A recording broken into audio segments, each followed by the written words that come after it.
Assalamualaikum warahmatullahi wabarakatuh. Alhamdulillah wa syukurillah wassalatu wassalamu ala rasulillah. Berjumpa kembali dulur-dulurku, sahabat petani, sahabat peternak. Pada pagi hari ini berjumpa kembali dengan saya, Mbah Mantro Channel. Kali ini kita akan melanjutkan ya. Kita kemarin sudah bahas tentang senau bareng, tentang sistem jual beli yang diharamkan oleh Rasulullah Shallallahu Alaihi Wasallam. Yang intinya kemarin adalah sistem jual beli dengan sistem borongan atau tebasan, karena tidak jelas. Dan muncul pertanyaan, apakah hanya padi saja Mas Bro yang tidak boleh? Oh, tentu tidak, masih banyak jual beli sing model seperti itu dengan sistem borongan ataupun sistem tebasan. Salah satunya lagi adalah jagung. Dan ini masih marak ya lur ya di masyarakat kita. Nah, kita kadang belum tahu jual beli borongan itu hal yang biasa saja. Ternyata itu juga termasuk dalam larangan karena nggak jelas tadi.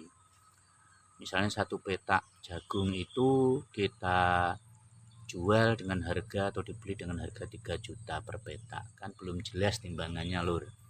Jadi kita ambil jagungnya itu nanti dapatnya berapa kintal kita nggak jelas, maka yang terjadi nanti sama, kalau nggak penjualnya yang rugi atau pembelinya yang rugi atau penjualnya yang kurang ridho, menyesal karena dapatnya banyak.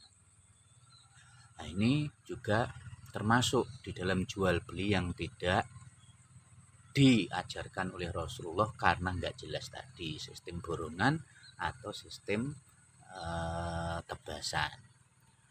Masih banyak lur yang terjadi juga di masyarakat kita ya.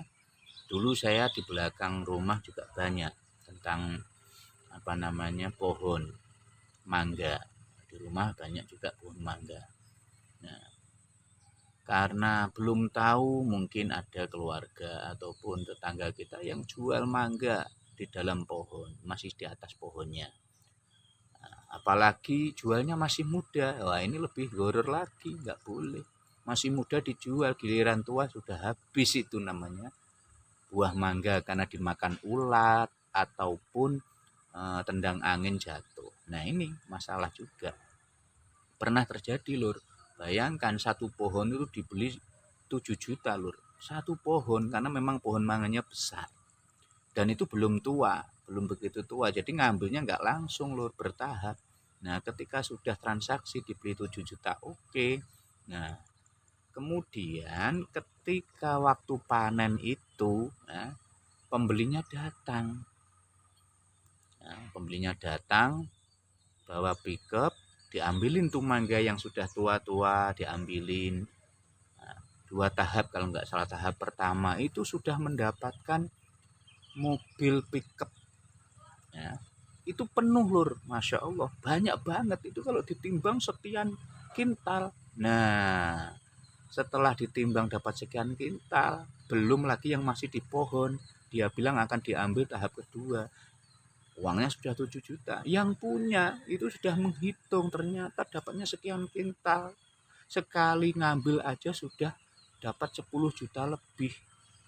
Apalagi yang kedua ini hampir sama banyaknya, masih banyak di pohon itu. Karena mungkin yang kecil-kecil itu sudah jadi besar. Nah, 2 kali ngambil ini sudah dapat 2 pickup lur. Akhirnya yang punya itu gerutu.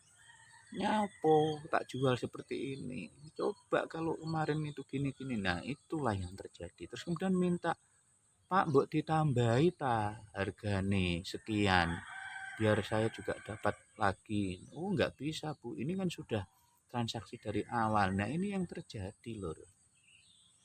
Ini yang terjadi, ini pohon mangga. Juga masih ada lagi berikutnya.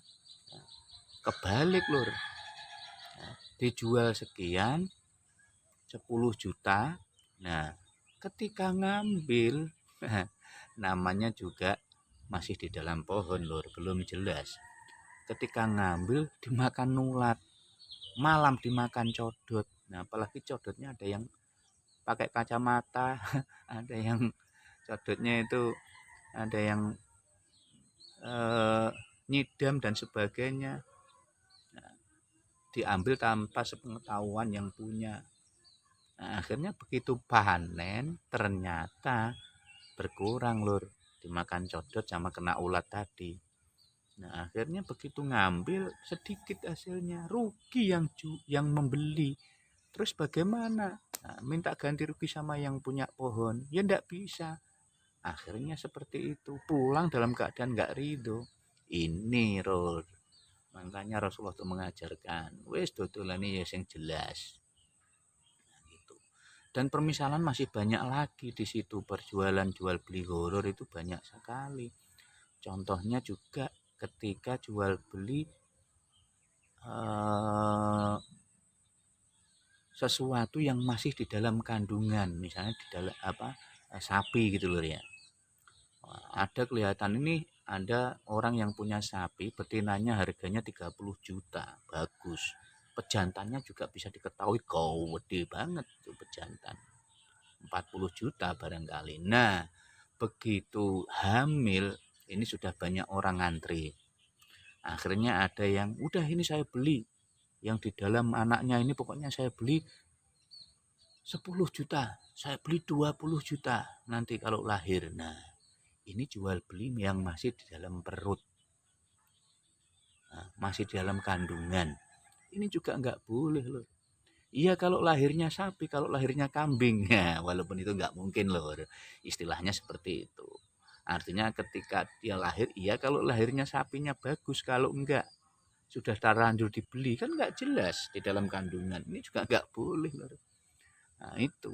Ya biarlah aja ditunggu kalau sudah lahir. Oh ya Pak nanti aja kalau sudah lahir terlihat monggo silahkan belilah. Nanti kalau misalnya yang keluar kambing jenengan kasih saya 10 juta lah rugi. Nah itu.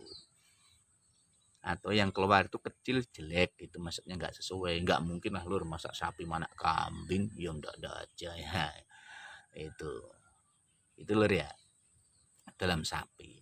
Juga Rasulullah melarang lagi. Itu hadisnya juga jelas sekali. La tashtaru qala Rasulullah sallallahu alaihi wasallam an ibni Mas'ud yaqul qala Rasulullah sallallahu alaihi wasallam la tashtaru as-samaka fil ma'i fa innahu ghararun.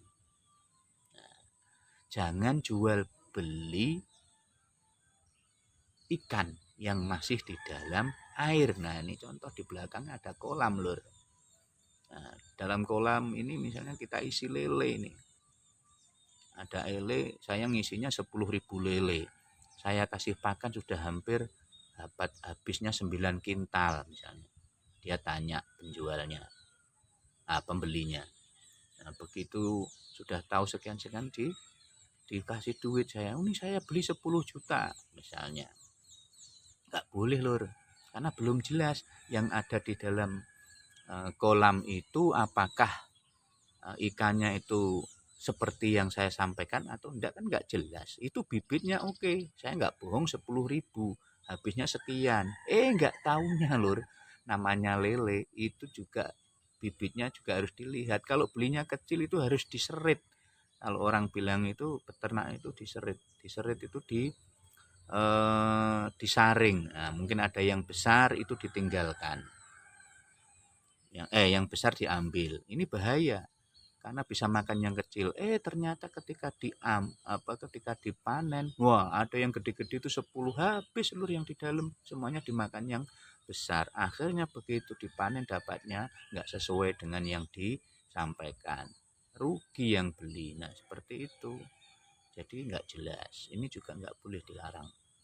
Ya, masih banyak permisalan tentang bai al-gharar itu jelas. Bai al-gharar itu adalah jual beli yang tidak jelas. Seperti tadi, anak hewan yang masih di dalam kandungan, ikan yang masih di dalam kolam, nah itu kan nggak jelas semuanya. Jagung tadi yang masih di sawah, belum ditimbang, belum dipanen, mangga buahnya yang masih di atas, belum dipanen, belum ditimbang, nggak jelas. Nah ini juga nggak boleh. Ini dilarang oleh Rasulullah supaya kita ini tidak terjadi perselisihan, hidup ini bisa enak, berkah, saling ridho ketika jual beli. Ini yang dikonsepkan oleh Rasulullah SAW. Tinggal kita lur. Memang di masyarakat masih banyak yang terjadi seperti itu, tapi kita harus pinter belajar bareng ini supaya kita ini tahu. Nah, kita tidak menggurui, tapi yang jelas kita saling berbagi. Monggo silahkan. Kalau pengen kurang jelas atau tanya apapun tentang masalah ini bisa panjenengan semuanya WA ke nomor saya, chat ke nomor saya 081 23 55 10107. Terbuka, kita belajar bareng, monggo kita belajar bareng supaya hidup ini semakin lebih baik dari yang kemarin kita lakukan. Sampai sini saja lur perjumpaan kita berjumpa di lain waktu dengan bahasan mungkin yang berbeda. Wabillahi taufik wal hidayah. Assalamualaikum warahmatullahi wabarakatuh.